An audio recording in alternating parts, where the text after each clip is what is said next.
What if the war's most devastating strike never made the front page, but changed the course of history before sunrise? Imagine waking to a world in which the planet's strongest military alliance is thrown into utter chaos, and no one dares reveal the reason. In the stillness of early morning, while most people slept, the very architecture of global power shifted beneath their feet. Across Europe, a cold and unsettling tension filled the air. It began with a single offhand comment from Donald Trump, just a few carefully chosen words, yet they sent ripples of anxiety through the capitals of the West. Within hours, mainstream news outlets fell eerily silent, but inside the fortified command bunkers of Nato, a storm of panic erupted. The silence in the streets was mirrored by a storm behind closed doors. Disaster unfolded in secret. In a move that caught even seasoned intelligence veterans off guard, Russia executed a precision strike, not on columns of tanks or infantry, but rather on the very nerve center of NATO's support for Ukraine. Deep underground, in a covert facility, the alliance's top military minds, advisors, strategists, logistics experts, were working late into the night, coordinating Ukraine's complex defense. In a single, meticulously planned operation, dozens of these irreplaceable specialists were lost. To understand the magnitude, think back to the infamous Operation Entebbe in the 1970s, when Israeli commandos rescued hostages in Uganda with surgical precision. But now, imagine that operation's daring tactics turned against the West itself, with the attackers striking not to rescue, but to erase the most valuable assets of NATO in a flash. Such was the audacity and the success of Russia's strike. By dawn, the West's strategic brain trust was gone. The effect was immediate and catastrophic. NATO's response plans, developed over years with painstaking precision, suddenly unraveled. Governments across Europe and North America scrambled for answers. How had Russia, in just a handful of hours, managed to neutralize years of effort and investment? Yet the world's newsrooms remained under a blanket of silence. The public, sensing that something was wrong, waited anxiously for explanations that never arrived. Online, rumors and speculation exploded, filling the vacuum left by official silence and deepening the sense of suspicion and fear. Ordinary citizens were plunged into uncertainty, but the damage spread much further than public confusion. The West now faced the double blow of losing its strategic edge and watching public trust collapse. The silence itself became a weapon, undermining the resolve and unity that had once defined Western power. This was not only a military defeat, it was a seismic warning. In a single night, the rules of global power had shifted, and the truth was quickly receding into shadows. The world had witnessed the emergence of a new battlefield, one where information, trust, and secrecy became as important as missiles and tanks. But how did Russia pull off such a devastating blow? And why did Western leaders so desperately try to keep it hidden?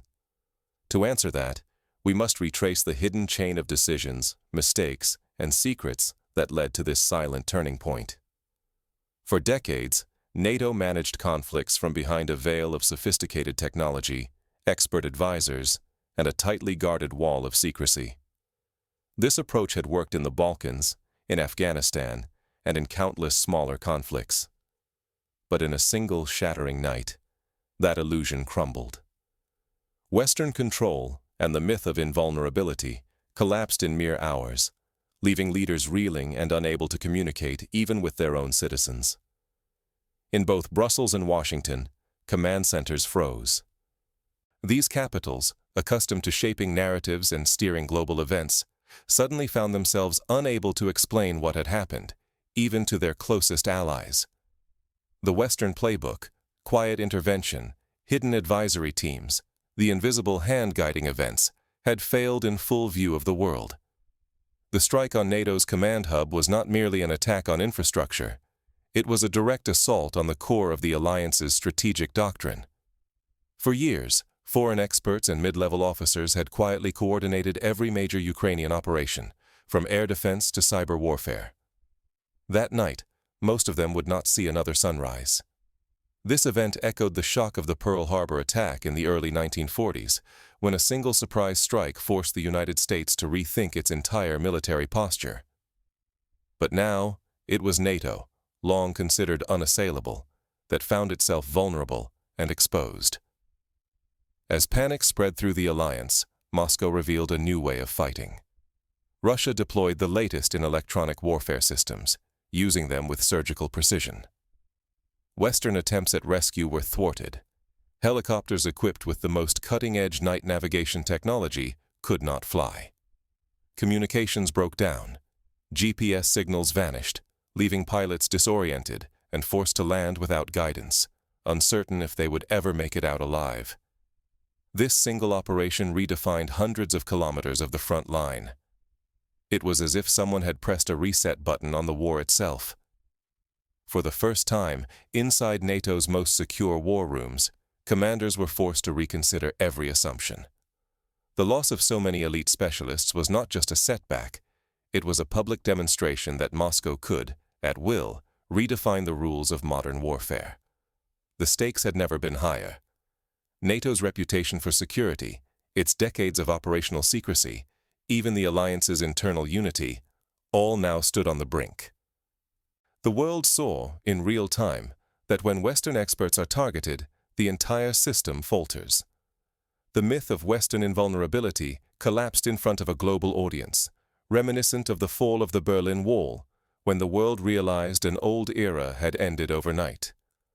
As Western media fell ominously silent and online forums exploded with rumors and leaked images, a new and dangerous uncertainty took hold.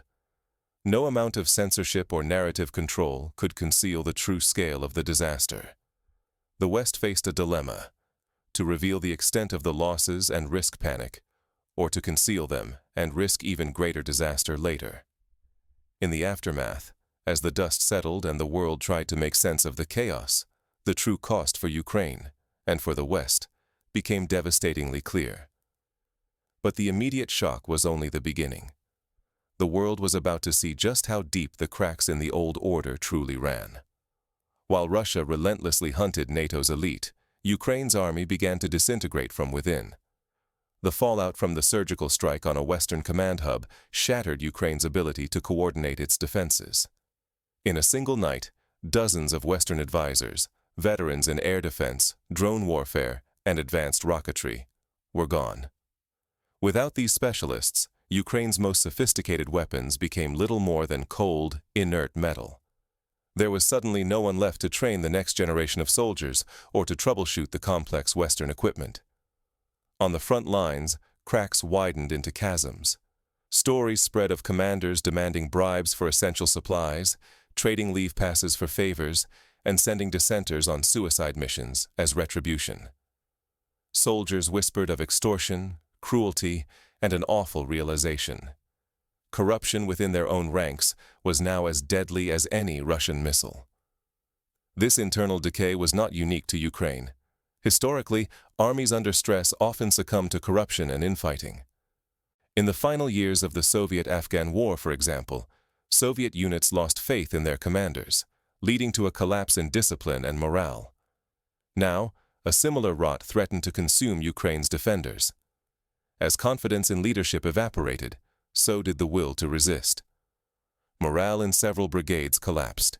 Units that once stood firm now buckled under the strain. Even the bravest soldiers could not withstand betrayal by their own leaders. Moscow's strategy was brutally effective: crush Ukraine from the outside, but also corrode its spirit from within. Each missile barrage was followed by a psychological blow, exposing Ukraine's weaknesses not just to its enemies, but to itself and its Western backers. The stakes were existential. This was no longer a contest over territory or firepower, but over the fragile cohesion that holds armies and nations together. As trust dissolved, Ukraine faced the specter of total collapse, threatened as much by Russian assaults as by the poisonous sense of betrayal festering within its own walls. But even as Ukraine stumbled, the shockwaves were felt far beyond its borders. NATO now faced a sobering question: how secure were its own lines of defense? NATO found itself at an unthinkable crossroads.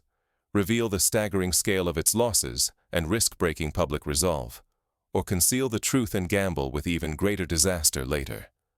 Both paths led to crisis. As the number of funerals grew and hard questions mounted, Western leaders were forced to reconsider the very wisdom of their involvement in Ukraine. Inside NATO headquarters, urgent debates echoed down sterile corridors. Should they pull out their most valuable assets? These were not ordinary soldiers, but the architects of modern defense, missile engineers, air defense instructors, senior strategists. Remove them, and Ukraine's advanced weapons would fall silent. Leave them, and every new Russian attack threatened a loss that could never be replaced. Each fresh Russian strike delivered not just military damage, but a psychological hammer blow. Once invulnerable command centers had proven alarmingly exposed. NATO found itself always reacting, never dictating events, and constantly losing its grip on the initiative. Attempts to stifle the flood of information were futile. In the 21st century, dominated by smartphones and viral networks, images and rumors leaped across continents in seconds. Families and citizens across Europe were confronted with painful truths their governments desperately tried to hide, fueling panic and a growing sense of betrayal. Moscow's message was chillingly clear. The rules of war had changed. No longer content to hit tanks and supply convoys, Russia now targeted the minds and nerve centers of Western involvement. Every loss was designed to not only degrade capability, but to undermine trust and unity. Strikes that wounded not just the military machine, but the very soul of the alliance. Allies and rivals alike watched as the West stumbled, paralyzed by confusion and fear. Should NATO fail to adapt, if it could not craft a new strategy for this transformed battlefield, it risked not only defeat in Ukraine, but a catastrophic loss of credibility and global influence. The echoes of past failures, from the hasty withdrawal in Afghanistan to the quagmire of Iraq, haunted every decision. As the dust settled, the halls of diplomacy became arenas of confusion and accusation. Leaders scrambled to salvage unity, but backroom bargains unraveled and suspicion festered. The very foundation of Western confidence was shaken, and nothing for the alliance could remain the same. In the aftermath, the world waited, breathless. What NATO chose next would determine not only the fate of Ukraine, but the future structure of global power. War had evolved far beyond tanks and missiles. Today, power was measured in information, alliances, and the sudden collapse of assumptions that once anchored military might. On the ground, the shift was unmistakable. Soldiers began using anonymous reporting tools and legal channels, seeking protection not from enemies, but from abusive commanders. This surge in internal mistrust signaled a fracture in unity and discipline, altering the very fabric of military operations. Meanwhile, Russia unveiled a new generation of hypersonic weapons. These were not merely technological marvels. They had outpaced Western defenses, leaving NATO planners scrambling to respond. Their incredible speed and pinpoint accuracy forced a complete rethink of what it meant to be secure in modern warfare. Imagine a missile that could cross a continent in less than the time it takes to brew a cup of coffee, its target never knowing it was coming. Diplomacy, too, became a high-stakes public performance. International negotiations were broadcast for all to see, every gesture and word analyzed for its deeper meaning. The contrasting styles of leaders like Donald Trump and Vladimir Putin demonstrated that psychological warfare and spectacle could shape outcomes as powerfully as any army. For example, during the Helsinki summit of 2018, the world saw how a single press conference could alter the diplomatic landscape overnight. As Western forces scrambled to adapt, Russia's influence spread farther and more relentlessly.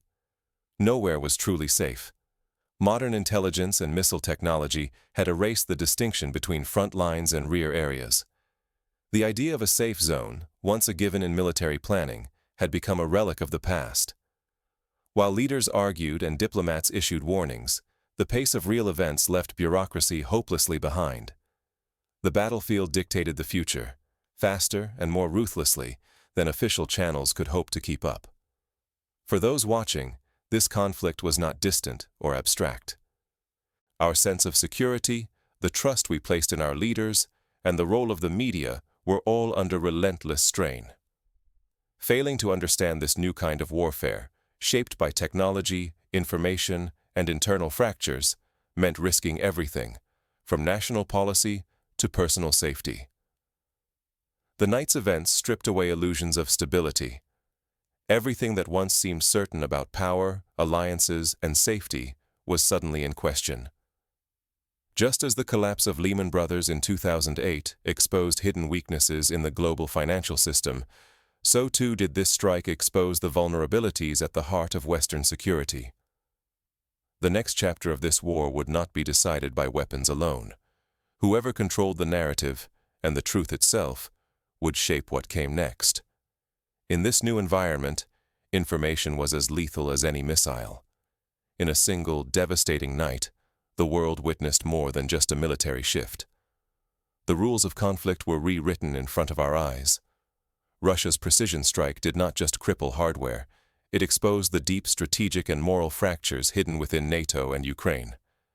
The myth of Western invincibility vanished, replaced by a silent dread that crept through command centers from Brussels to Kiev.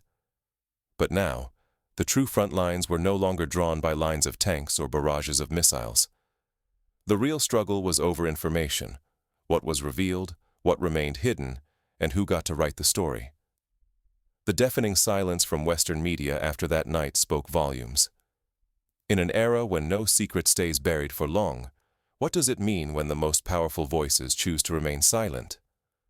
For NATO and Ukraine, the greatest loss was not measured in elite advisors or advanced technology. It was the erosion of public trust. Secretive evacuations, blacked-out flights, and urgent closed-door meetings pointed to something even deeper. A fear that the truth, once exposed, could unravel alliances and shatter confidence across continents. In this era, even the strongest armies could be crippled by secrets, doubt, and the rapid spread of unfiltered information. For all of us, the risks are immediate. If we blindly accept what we are told or ignore warning signs of internal decay, the future will slip away from us. In a world where silence can spell defeat, vigilance is no longer optional. It is our only real defense. The power to shape reality is no longer reserved for governments or generals, but for anyone willing to question, to seek, and to speak the truth. As the fog of war thickens, each of us must decide. Which stories deserve our trust? Whose claim to victory will we believe? The lines between fact and fiction have never been more perilous, or more essential to cross with care.